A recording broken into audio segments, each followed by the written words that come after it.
lapangan secara bulanan. Isinya memang kalau di proyek konstruksi itu rapat, pertemuan, induksi, terus ya penjelasan, itu terus. Karena memang bagian dari utama yang harus kita berikan adalah tentang penjelasan setiap hari yang harus dikerjakan, mengingatkan setiap hari apa yang harus diperhatikan. Setiap hari, ada juga mingguan, ada juga bulanan. Tapi ini kalau bulanan memang sifatnya umum. Bisa menjelaskan tentang selama 1 bulan ini setelah dilakukan evaluasi, maka didapat bahwa kecelakaan kerja selama bulan lalu sebanyak sekian. Umumnya terjadi kecelakaan karena misalkan kecerobohan, lalu nanti diteliti. Ini juga dari bimbingan saya akan meneliti tentang kecelakaan kerja dari kelompok usia. Jadi usia berapa nih yang sering melakukan kesalahan dalam pekerjaan sehingga menimbulkan bahaya. Kelompok usia berapa? Ternyata setelah diteliti, kelompok usia umur 25 sampai 30 yang sering mengalami kecelakaan. Nah, ini dicari nanti nih faktor penyebabnya. Apa penyebabnya sehingga kelompok usia tersebut menjadi penyebab kecelakaan kerja. Jadi menurut penelitian, menurut data dari Departemen Tenaga Kerja, usia kerja 25 sampai 30 itu yang paling banyak melakukan kesalahan, melakukan ketidakdisiplinan sehingga menimbulkan menimbulkan kecelakaan kerja yang mempengaruhi keselamatan konstruksi. Umumnya salah satu yang mungkin di usia umur 25 sampai 30 ini orangnya masih agresif, masih kerjanya cepat-cepat, kurang teliti dan lain-lain. Setelah umur 30 orangnya lebih teliti, lebih sabar. Itu mungkin penyebabnya. Sehingga biasanya gimana caranya? Biasanya punya strategi kita membaurkan, artinya menyampur kelompok usia yang 25 sampai 30 ini dengan usia yang agak tua sehingga dia menjadi contoh dan menjadi pionir di situ untuk mengingatkan kalau ada teman kerjanya yang bekerja menimbulkan bahaya.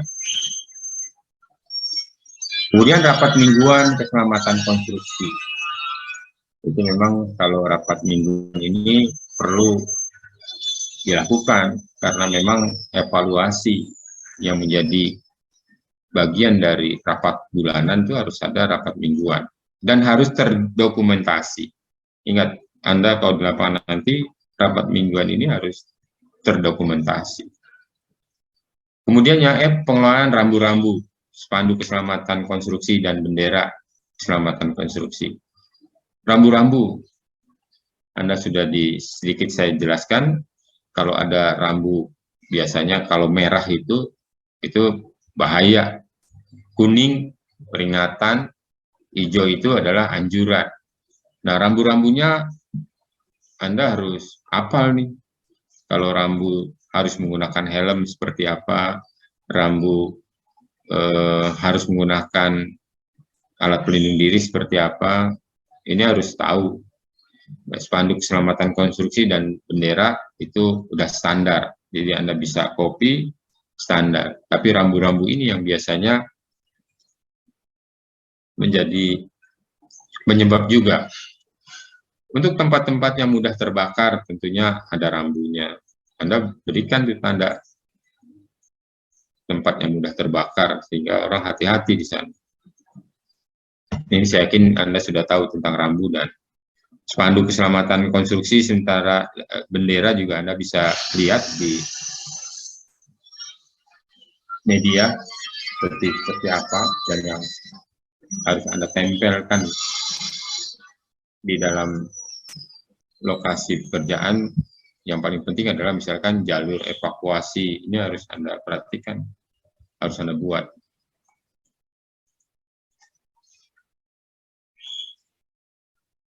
Nah, ini pengelolaan izin kerja khusus yang tadi. Pengelolaan pekerjaan khusus dilakukan untuk pekerja membutuhkan izin antara lain. Nah, jadi kalau ada orang bekerja dengan ketinggian tertentu yang berbahaya, ini harus ada izin.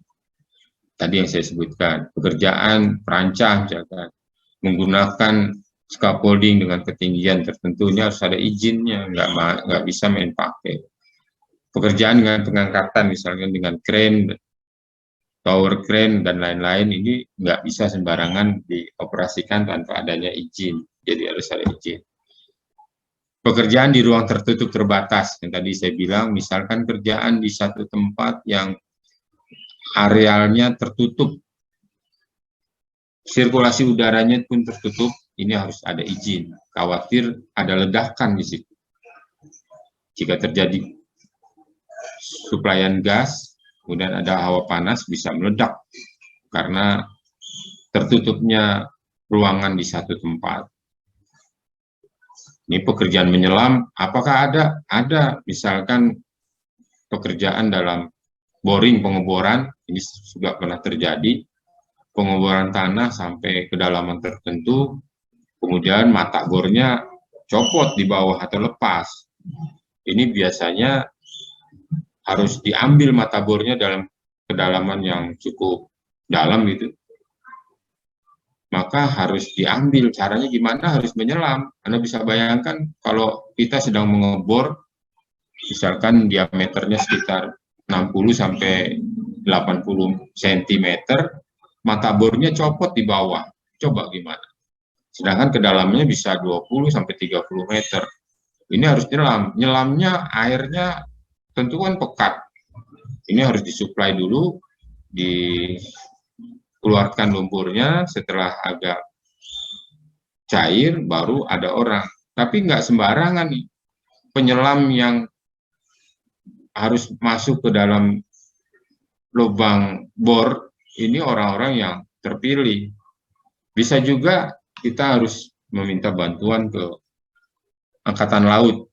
Jadi tenaga-tenaga dari TNI Angkatan Laut yang biasa menyelam, dia diminta bantuannya dan dia harus diberikan apresiasi khusus dengan biaya yang cukup mahal. Ini pernah terjadi di proyek teman saya, dia mata bornya copot di kedalaman sekitar 30 meter dalam mengebor tanah. Sementara biaya untuk misalkan kita beli lagi juga nggak bisa, karena mata bor di situ harus kita ambil untuk bisa ngebor sampai dalam, tetap harus diambil gimana caranya. Dan ternyata harus dibantuan dari TNI Angkatan Laut yang biasa nyelam. Resikonya memang tinggi, karena orang yang masuk ke dalam itu bisa mati lemas.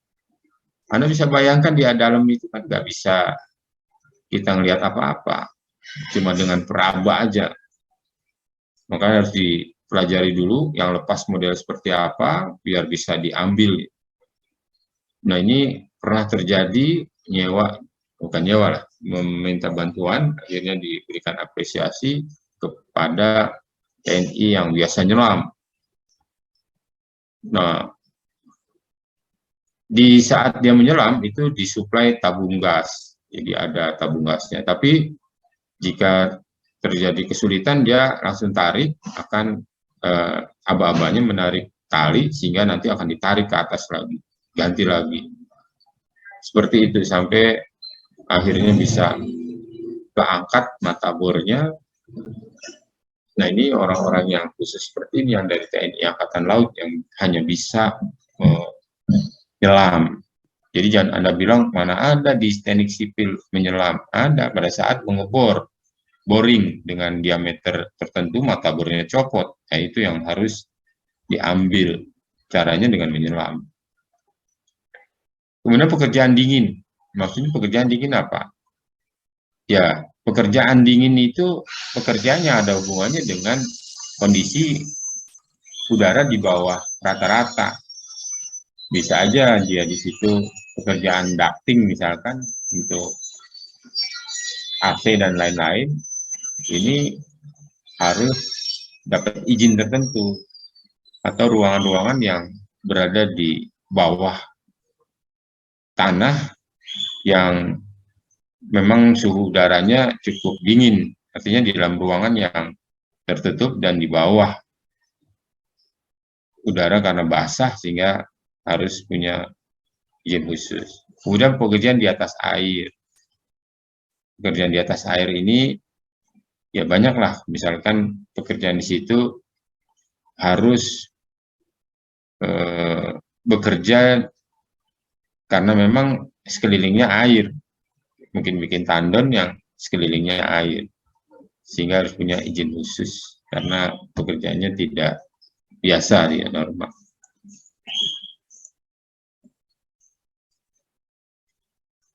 Nah, ini pekerjaan pancang. Ini Anda sering akan ketemu lah, baik nanti di PKL, pada saat Anda PKL, ini Anda perhatikan pekerjaan pancang. Karena kalau pancang sampai salah titiknya, ini harus tidak boleh terjadi, sehingga harus ada izin khusus, koordinat yang terpancangnya harus pas. Dibikin grid.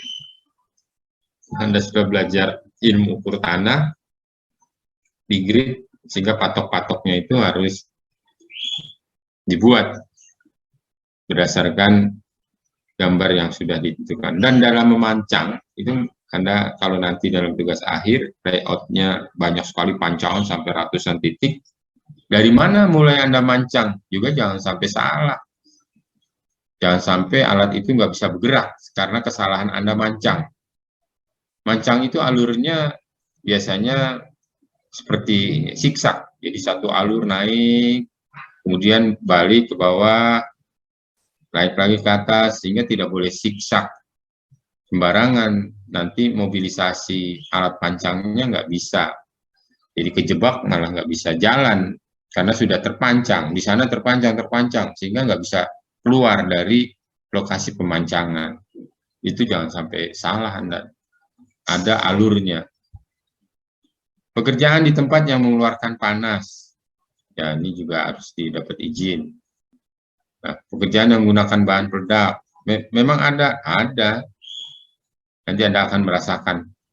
Pekerjaan dengan menggunakan radiografi juga ada.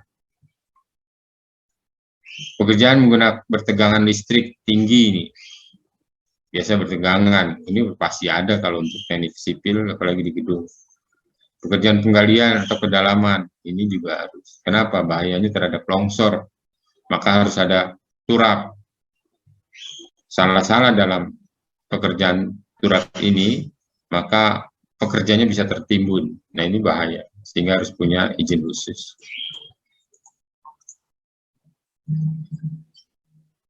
Pengelolaan alat pelindung diri dan alat pelindung kerja. Pengelolaan alat ini meliputi apa aja? Berapa kebutuhan alat pelindung diri dan alat pelindung kerja yang sesuai dengan jenis pekerjaan dan bahaya yang timbul. Anda harus bisa menghitung, menilai kebutuhan. Ya tentunya kalau pekerjanya misalkan banyak, sampai ratusan, bukan berarti safety belt-nya harus ada ratusan, enggak juga. Yang perlu safety belt kan orang yang bekerja di ketinggian, dan tidak semua orang itu bekerja di ketinggian. Anda harus bisa hitung. Jangan Anda menghitung jumlah orang 100, Pak, alat pelindung dirinya safety belt 100, ya nggak gitu. Apa 100-nya harus kerja di atas, kan enggak. Jadi harus Anda bisa ngitung. Kenapa seperti itu? Karena mahal alat-alat ini. Kalau rompi benar, kenapa harus punya semua rompi? Helm harus punya. Nah, barang-barang yang tidak mahal, rompi, helm itu wajib. Setiap satu orang, satu alat pelindung diri. Alat pelindung kerja juga harus bisa hitung. Berapa meter persegi jaring yang harus dipasang pada lokasi kerja, sehingga tidak menimbulkan bahaya. Penyediaan, Anda menilai artinya menghitung jumlah. setelah menghitung menyediakan. Jadi Anda harus bertanggung jawab setelah menghitung, meminta sampai alat itu ada. Nah, ini menyediakan alat pelindung diri dan pelindung kerja dengan jumlah yang memadai. Kesalahan dalam perhitungan ini, ya Anda bisa kena. Kenapa? Kok tidak dihitung dengan, tidak dinilai dengan kebutuhan yang ada di lapangan. Ini harusnya kejelian Anda saat menilai atau menghitung kebutuhan. Yang di poin A ini, sini menyediakan, sehingga orang mau bekerja, jangan sampai, kenapa nggak dipakai? Karena nggak punya alatnya. Kenapa nggak? Karena dinilainya salah, atau menghitungnya salah, kebutuhannya kurang.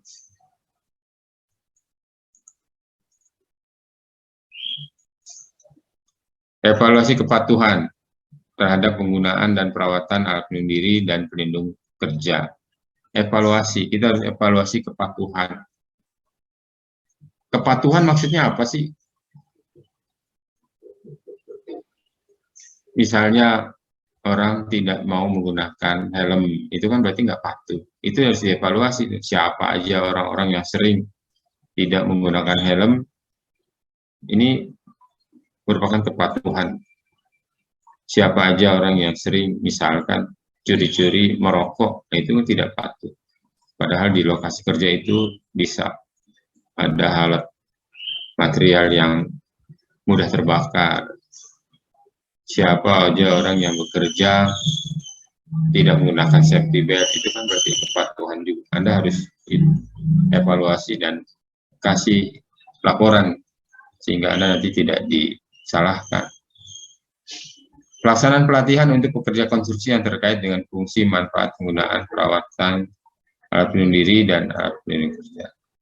Ternyata harus dikasih juga pelatihan. Jadi jangan sampai Anda kasih safety belt, safety harness, fungsinya dia nggak tahu. Kalau makainya sih pasti tahu lah. Gimana sih cara pakai fungsi alat pelindung diri, safety belt atau safety harness. Anda juga kan sudah dikasih tahu pada saat Anda praktek dulu. Tapi permasalahannya adalah mengkaitkan atau menyantolkan alat pelindung diri itu nggak boleh lebih rendah dari pundak kita. Itu pelatihan yang harus Anda berikan. Jangan hanya menyantol di asal-asalan. Yang penting nanti pada saat jatuh bisa aman. Beda fungsinya itu, kalau alat pelindung diri harus dicantolkan di atas pundak kita, minimum sama dengan pundak kita. Sehingga pada saat Anda jatuh, tarikan di perut Anda itu tidak sebesar kalau Anda taruh di bagian bawah atau di kaki. Cantolan dari safety harness atau safety belt, itu harus kita berikan pengetahuan seperti itu. Manfaatnya, penggunaan, dan juga perawatannya.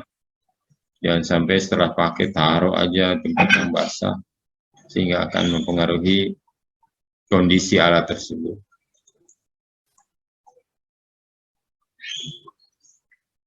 Nah, ini yang terakhir, pengelolaan, bukan terakhir, masih banyak. Ini pengelolaan lingkungan kerjanya. Ini pengelolaan lingkungan kerja, sekurang-kurangnya dari atas pengelolaan debu, yang tadi saya bilang, debu, kebisingan, getaran, pencahayaan, kualitas udara, radiasi, faktor kimia biologi, serta kebersihan. Tadi sudah saya jelaskan nih, gimana pengelolaannya.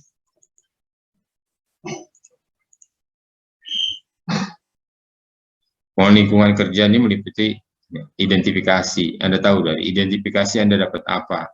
Kemudian kalibrasi ini nanti akan apa yang dilakukan.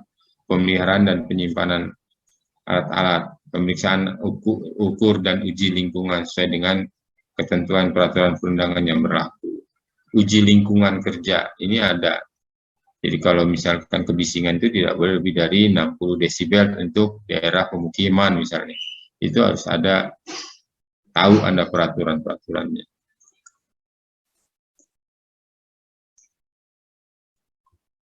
Pengelolaan tata geraha atau housekeeping tempat kerja yang sekurang-kurangnya terdiri atas kebersihan, kerapihan, tata letak, dan sanitasi.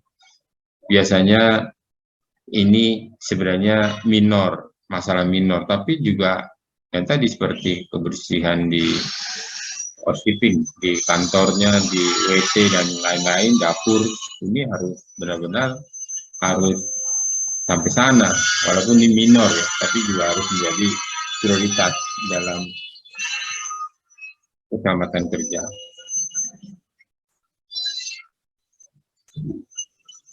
Ini pengelolaan kesehatan kerja. Pengelolaan kesehatan kerja ini yang tadi juga saya sebutkan, mencegah terjadinya sakit akibat kerja, serta menciptakan budaya hidup bersih, kesehatan kerja. Ini pemeriksaan awal pemantauan berkala kesehatan kerja yang terpapar bahaya kesehatan di tempat kerja. Misal dari debu, dari gas, dari pencahayaan, dari getaran maupun dari kebisingan. Ini biasanya orang yang bekerja di tempat kebisingan, itu kupingnya, telinganya biasanya lebih rusak dibanding orang yang tidak bekerja di tempat yang tidak mengalami kebisingan. Contohnya adalah jika Anda bekerja di daerah yang bising, misalkan di terminal. Orang di terminal itu ngomongnya pasti teriak-teriak. Karena apa? Karena dia mendengar suara yang lebih besar, sehingga dia harus mengeluarkan suara yang lebih besar lagi. Dan terjadilah kerusakan gendang telinga. Tapi orang yang kerja di bank, kantor, dia pasti tidak pernah mendengar kebisingan yang besar. Mendengar radio, musik aja pelan sekali, sadu. Beda dengan orang di lapangan, di terminal. Kalau nyetel kaset, nyetel radio, kan kencang-kencang sekali, karena sudah terbiasa. Nah, ini yang harus dikelola, kesehatan kerja terhadap kebisingan. Begitu juga dari cahaya. Ini bukan menakut-nakutkan, tapi orang-orang kita, nih orang sipil, umumnya penyakit di hari tua adalah katarak. Seperti Anda juga nanti di lapangan, kemungkinan besar di umur usia 50-an ke sana, itu dideritanya adalah katarak. Kenapa? Karena Anda terpapar cahaya terus-menerus setiap hari. Maka di lapangan, banyak pekerja yang menggunakan kacamata riben atau hitam. Fungsinya apa? Agar mata Anda tidak terlalu terpapar dengan cahaya yang terang sekali. Mengakibatkan kalau Anda terpapar cahaya terus-menerus, cahaya matahari kan begitu keras. Orang Anda di lapangan kan hubungannya dengan matahari. Nah, di usia 50-an ke atas, itu kornea Anda tertutup dengan lapisan. Jadi sudah harus dibuang. Sehingga itu yang disebut katarak. Siapa aja orang yang sering mengalami katarak? Yang pertama adalah orang pekerja konstruksi di lapangan. Yang kedua, pekerja las, pengelasan. Kenapa? Karena orang ngelas itu selalu terpapar matanya dengan sinar yang berlebih. Lalu siapa lagi? Polisi lalu lintas di jalan. Itu setiap hari dia berhubungan dengan udara bebas, dengan matahari, maka di hari tuanya nanti akan terpapar sakit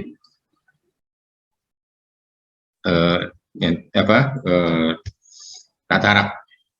Makanya banyak polisi kan harus menggunakan kacamata hitam karena mengurangi resiko bahaya buta karena katarak. Katarak itu kalau nggak ini kan jadi buta, nggak bisa lihat karena tertutup kornea.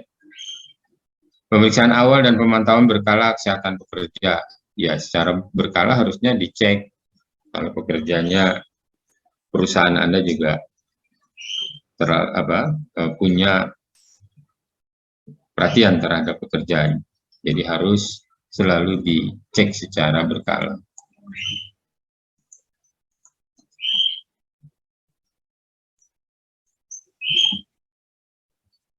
Pengelolaan dan pengembangan kegiatan kesehatan di tempat kerja yang bersifat promosi, kemudian pengelolaan makanan minum nih untuk menjaga kesehatan kerja. Nah, biasanya orang kalau di lapangan ini banyaknya bekerjanya makan asal banyak karbonnya. Karena apa? Dia mengeluarkan banyak tenaga. Makanya perlu diperhatikan tempat makan. Di sana setiap proyek biasanya ada warungnya, dan kebersihannya harus kita pantau juga, jangan sampai nanti terjadi sesuatu yang dirugikan adalah perusahaan juga. Seandainya para pekerjanya kena kasus keracunan misalnya, sehingga yang terkena sampai ratusan, berarti kan proyeknya akan terhenti. Nah, karena itu dapur pekerja di sini yang menjual masakan juga harus diperhatikan, diberikan pengetahuan kebersihan. Kalau memastikan asupan gizi yang memadai sih ini agak berat, karena biasanya tukang ini bekerja dengan gaji Indonesia ini kan terlalu kecil dibanding negara-negara lain ya. Pekerja itu untuk makan dan minumnya aja sudah habis, sementara dia butuh untuk keluarga yang cukup banyak. Nah, makan dan minum di kota-kota besar lebih parah lagi karena harganya mahal, dan biasanya yang pengelola dari penyedia jasa ini membuat satu bedeng pekerja, kemudian kasih barak pekerja sekaligus kantinnya yang harganya harga yang murah, karena pekerja ini kan perlu makan minum sehari 3 kali, sehingga tidak merepotkan pekerja dan penyedia jasa, sehingga dibuatlah satu tempat untuk pekerja makan minumnya. Dan ini harus diberikan pengetahuan tentang kesehatan dan lain-lain agar berjalan dengan baik proyek tersebut. Pengelolaan dan pengembangan kegiatan kesehatan tempat kerja bersifat ini penyediaan kesehatan termasuk dokter. Ini kalau perusahaan yang bagus memang ada kliniknya, sehingga di satu klinik itu ada tenaga medis untuk memeriksa kesehatan. Sama di Politeknik kan, di sana ada klinik.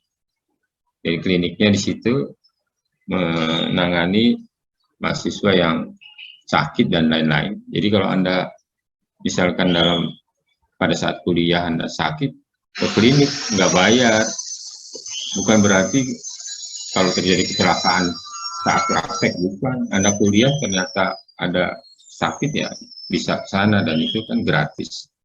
Di perusahaan juga harusnya begitu, menyediakan klinik di proyeknya. Kalau yang proyek besar ya, tenaga medisnya harus ada, sehingga kalau ada pekerja yang sakit cepat teratasi. Nah, tapi ini jarang ini. Ya, ini yang harus dibiasakan di proyek-proyek di Indonesia bisa seperti ini. Ini pengelolaan perlindungan sosial, tadi udah jelaskan, sosialnya kerja, ini jam sostek dan lain-lain. Nah, pengelolaan keselamatan instalasi nih, kelistrikan tadi ya, bahan bakar cair, gas, air, proteksi kebakaran dan komunikasi. Ini sudah saya jelaskan tadi. Tersebut karena ada 13 baru 9. Ini perawatan sarana dan prasarana, ini juga ini program jadwal pelaksanaan pemeliharaan sesuai dengan program dan jadwalnya. Sarana dan prasarana.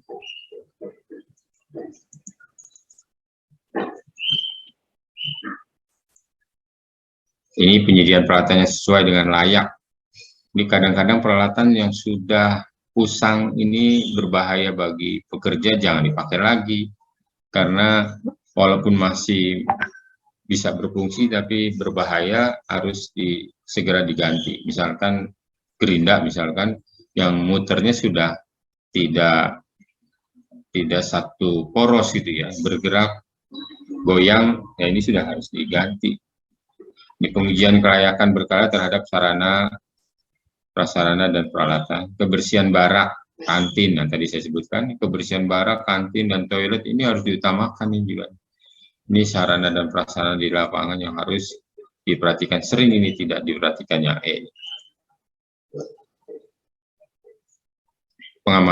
Pengamanan ini bisa dari tindakan kriminal.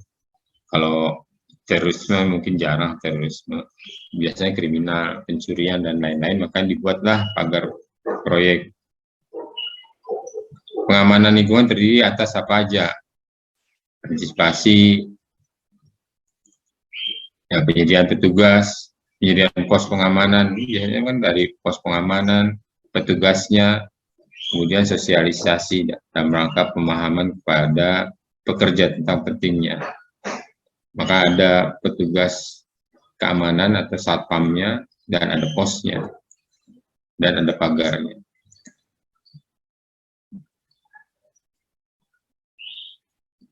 Koordinasi kepada pihak yang berwenang kalau terjadi apa-apa, penyediaan akses bantuan keamanan dari pihak berwenang, dan nah ini kartu identitas pekerja penting. Jadi kalau nanti Anda bekerja di satu proyek lapangan, pekerja bisa masuk kalau ada kartu identitas. Karena jumlahnya ratusan, maka harus punya. Kalau nggak ada, nanti penyusupan tenaga kerja yang ilegal akan membahayakan. Jadi penting sekali kartu identitas pekerja. Inspeksi tadi sudah ya, ada harian, mingguan, prosedurnya, kemudian proses pemeriksaan dari alat pelindung diri. Infeksi ini intinya harus diperiksa apa aja alat pelindung dirinya, dan dari inspeksi ini nanti akan dapat data dan buatlah laporan. Di manajemen perubahan bisa dari yang tadi saya sebutkan, jumlah tenaga kerjanya, kondisi tenaga kerja, dan lain-lain. Ini lokasi kerja juga bisa, organisasinya juga ada perubahan. Perubahan peraturan, perubahan ilmu pengetahuan, perkembangan ilmu pengetahuan yang berkembang juga harus kita ikuti perubahan tersebut. Perubahan tersebut termasuk penilaian ulang konsekuensi tindakan yang diperlukan untuk mengurangi pengaruh yang merugikan. Dan yang terakhir, pengendalian rantai pasok tadi, terkait dengan pengadaan material, barang, jasa, untuk identifikasi bahaya, dampaknya pada penyedia jasa, pemasok, dan pihak lain yang berkepentingan.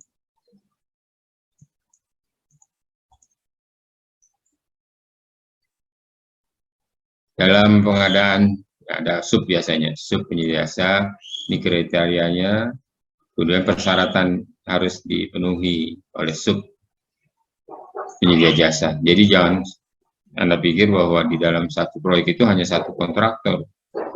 Main kontraktornya mungkin dia satu, tapi di dalamnya itu ada penyedia jasa atau kontraktor khusus, perancah khusus, besi khusus, pengecoran, itu tenaga kerjanya berbeda-beda dan punya sub tersendiri.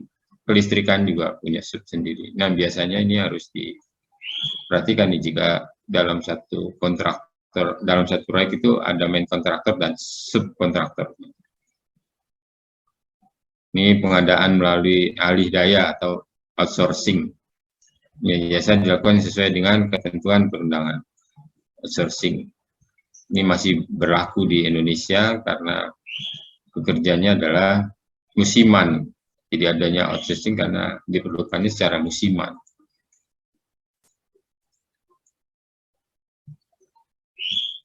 Nah, ini tabelnya.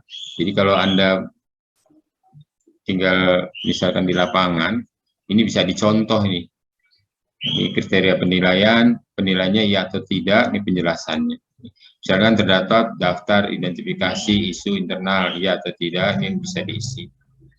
Ini rincian dari organisasi pengelolanya, terdapat bagan strukturnya atau tidak, iya. Nah, dari sini nanti akan dilihat. Kalau banyak yang tidak, berarti kan harus adanya perbaikan.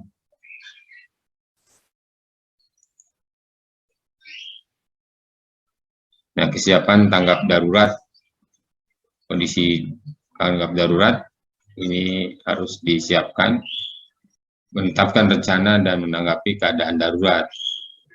Tim tanggap daruratnya memadai, kompeten, perannya juga harus disiapkan dari awal. Si A menjadi peran apa jika terjadi tanggap darurat. Dan itu menjadi melekat di dalam diri masing-masing. Dan ini sering dilakukan pengulangan-pengulangan setiap berapa lama, siapa yang menjadi apa, dan lain-lain. Dan selalu siap digunakan. Seperti pemadam kebakaran, itu kan selalu siap. Kapan aja, walaupun pada satu saat dia kerjanya hanya leyeh-leyeh, tapi kalau sudah mendapat tugas langsung cepat-cepat.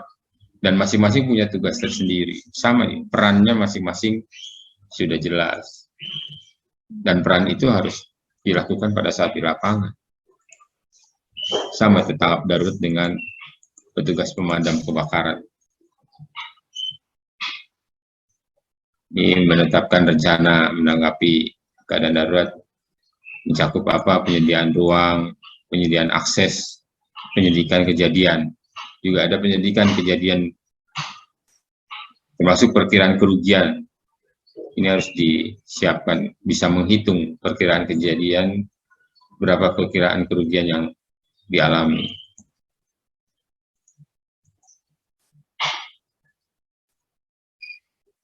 Pemulihan pasca